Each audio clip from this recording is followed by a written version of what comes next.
Buenos días, buenas tardes, buenas noches, dependiendo del lugar en donde estén. Yo les vengo a presentar lo que es el diseño generativo o degenerativo, como algunas personas lo llaman. En realidad lo que quiero con ustedes ahora es compartir un poco, digamos, qué es el diseño generativo y de dónde, digamos, es el origen y cómo ha sido, digamos, su evolución en el tiempo, desde que empezó hasta lo que llevamos ahora. ¿Y cuál es esa parte, digamos, degenerativa que muchas personas en este momento están teniendo como el miedo y la incertidumbre de lo que la grande tecnología y tecnología pensante genera con sus grandes avances? Entonces, pues no siendo más, en estos 14 minutos voy a tratar de explicarles lo más conciso y práctico posible. Bueno, voy a abrir la presentación con el origen de todo, y me gusta mucho esta frase que dice: la creencia en cierta idea le da al investigador el apoyo para su trabajo. Sin esta creencia se perdería en un mar de dudas y pruebas insuficientemente verificadas. Esta frase la escribió Konrad Zuse, que fue el inventor de la primera computadora digital totalmente funcional, que se le conoció como la Z3, más o menos en 1940.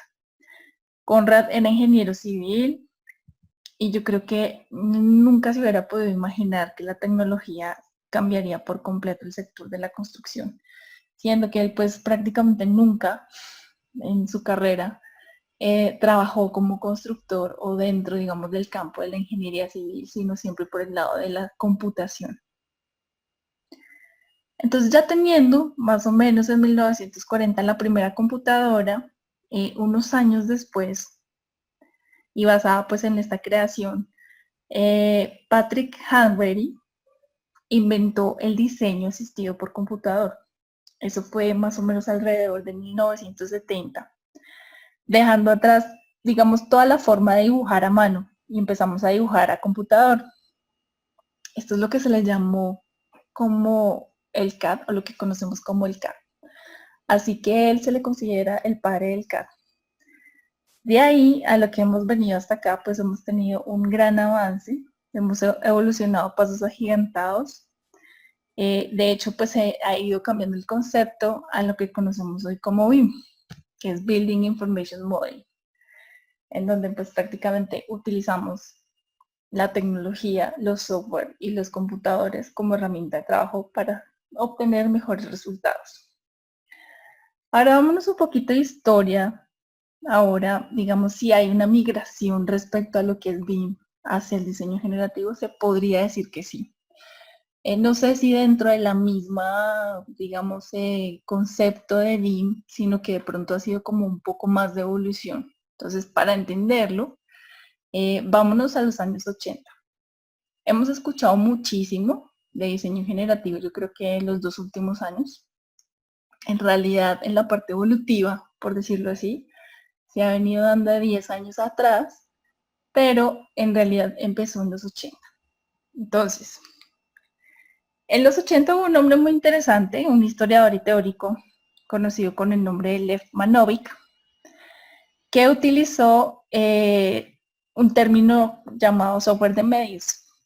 Básicamente que eran programas que permitían publicar, compartir, unir, remezclar, pues como texto, videos, elementos tridimensionales, todo y hacerlo de forma interactiva. Manovich incluso definió esta sociedad actual como una sociedad de software. ¿Qué quiere decir esto? Que es una sociedad en la que hemos estado utilizando durante tiempos, digamos, muchísimo tiempo, toda la parte de la computación y software para generar diseños. A lo que, digamos, en resumidas cuentas podemos decir proyecto creativo con un ordenador, ¿sí? Hablamos de qué? De poder crear diseños. Estamos hablando desde el diseño gráfico, el diseño industrial, el diseño arquitectónico, todo lo que compone, digamos, lo que nosotros llamamos diseño. Puede aplicarse a joyas, puede aplicarse a carros, puede aplicarse a lo que ustedes quieran.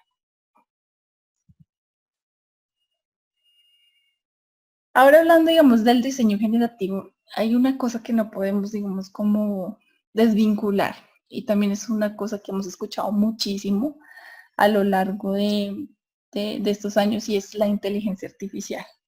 Pues, ¿qué papel puede llegar a tener la inteligencia artificial? Pues la inteligencia artificial, básicamente, ¿qué es? Es un sistema que intenta entender y replicar el comportamiento del cerebro humano. Vamos a explicarlo un poco más fácil.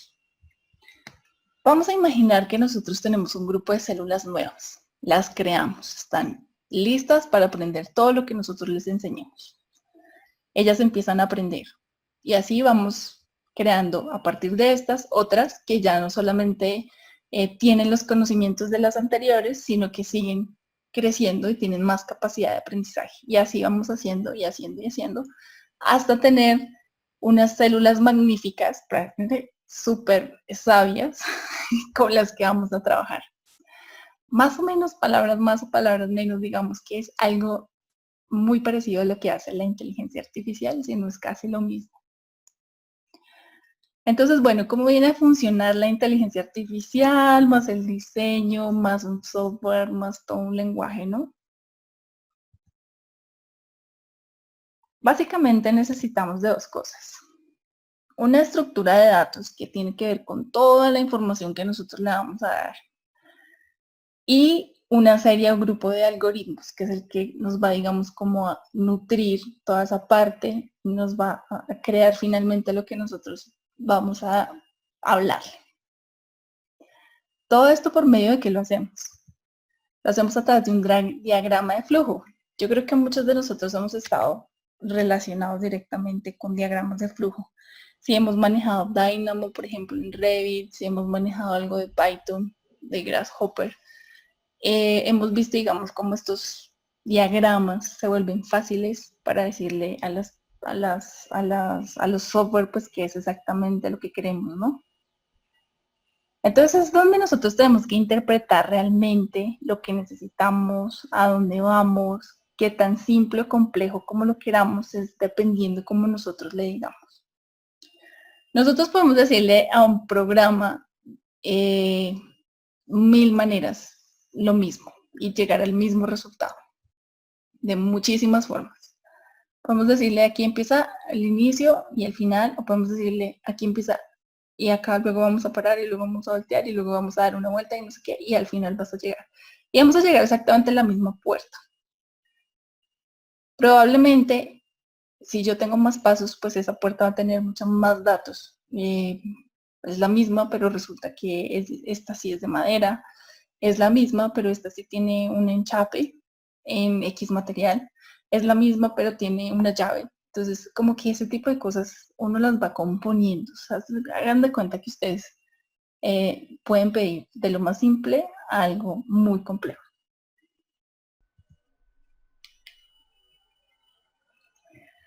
Para entenderlo mejor vamos a hacer el siguiente ejercicio. Imaginémonos un carro. Vamos a diseñar un carro. Entonces tenemos el espacio, el uso, pues el número de personas, la capacidad de pasajeros, el material y tenemos además un presupuesto. El carro no puede rebasar X valor en su fabricación. Entonces con este diagrama vamos creando los algoritmos. Entonces el software interpreta los datos contenidos en un archivo con toda esta información y hace posible el desarrollo de millones de diseños. O sea, hablamos de creaciones de millones. Entonces tengo 1.000.000 de posibilidades de lo que yo le planteé al software.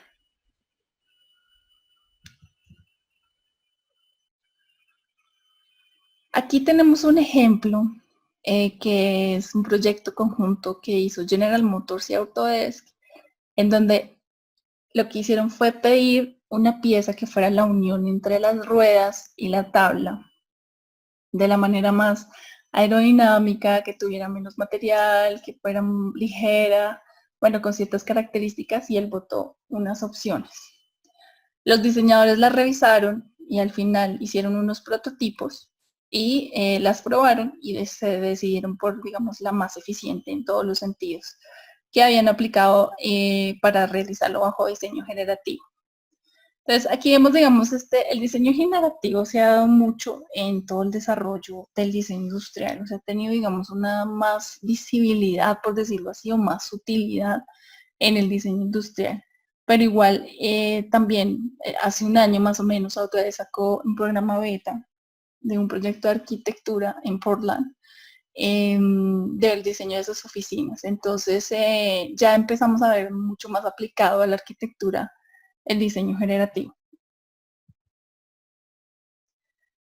Ahora, como algo curioso del diseño generativo es que la gente lo ve como algo muy complejo eh, o probablemente como algo más básico. Lo que sí podemos ver, si ustedes, digamos, revisan un poco más las formas conceptuales que genera los programas, los algoritmos, o llámenlo como quieran, se acercan muchísimo a formas de la naturaleza. Es decir, no sería raro, digamos, ver en un diseño un puente, una telaraña, no es raro ver, por ejemplo, en una silla una forma un poco más acercado y poner una hoja o un árbol. Entonces, este tipo, digamos, como de diseños, en teoría nos vuelven al origen. ¿El origen qué quiere decir? Pues que en la naturaleza tenemos todas las formas y posibilidades. Ahora, ¿cuál es la limitación de esto? En realidad es la parte constructiva, al menos en arquitectura es la parte constructiva, porque nosotros no podemos crear hasta el momento pues un material que sea parecido a una telaraña. Sería buenísimo, pero no, no lo tenemos. No podemos crear ciertas formas y eso viene siendo una limitación. Es decir, el programa puede llegar a tener tanta creatividad, pero pueden limitarnos muchísimo en la parte constructiva. Hablando un poco, digamos, como de los códigos. El código de programación es, digamos, como lo que da la forma al software para que pueda generar estos diseños.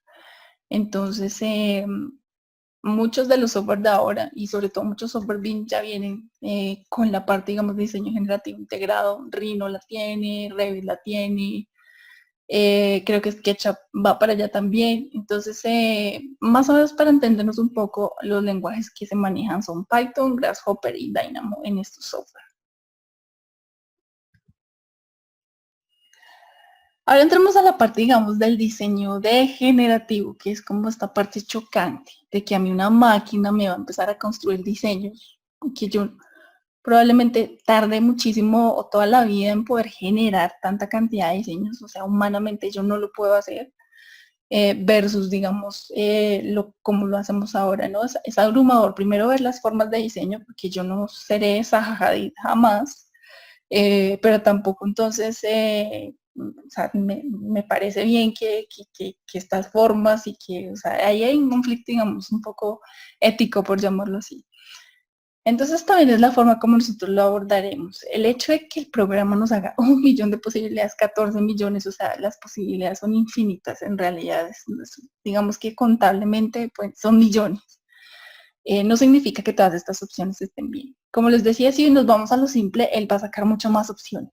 Pero en la medida en que nosotros sepamos más cómo decirle, cómo limitar, digamos, esa parte de flujos, de diagramas de flujos de información versus el desarrollo con los algoritmos para el diseño, vamos a poder manejar mucho más los diseños que nos va a aportar. Entonces, ¿qué es? Pues obviamente tiene que haber una revisión, como les comenté, volvamos otra vez al ejemplo de la patineta.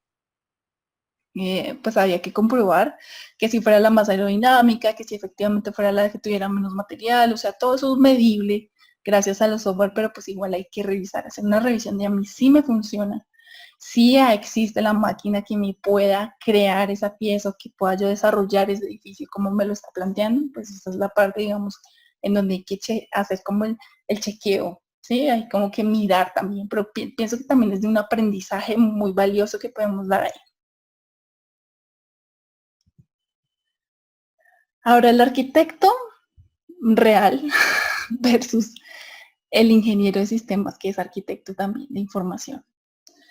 Entonces, bueno, ¿cómo es? O sea, yo soy arquitecta, quiero un diseño, entonces contrato al ingeniero de sistemas, entonces él me entrega mi 1 millón de posibilidades y ¿cómo es esto? Yo creería, y a muchos, digamos, expertos, artículos que leí que de hecho están en la fuente, la idea es que sea equitativo. O sea, es decir, yo como arquitecta, diseñadora, tengo que empezar a saber ya programación, tengo que poder aprender ya lenguaje de programación.